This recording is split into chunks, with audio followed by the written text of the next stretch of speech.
Hola, soy Santos Tuz. El día de hoy aprenderemos los números de 1 al 10 en lengua maya. ¡Vamos a aprender maya!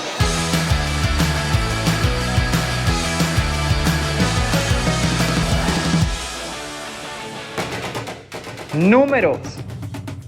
Hum, ka, osh, kan, ho, wak, wuk, washak, bolón, lahun.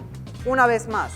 Hum, ka, osh, kan, ho, wak, wuk, washak, bolón, lahun.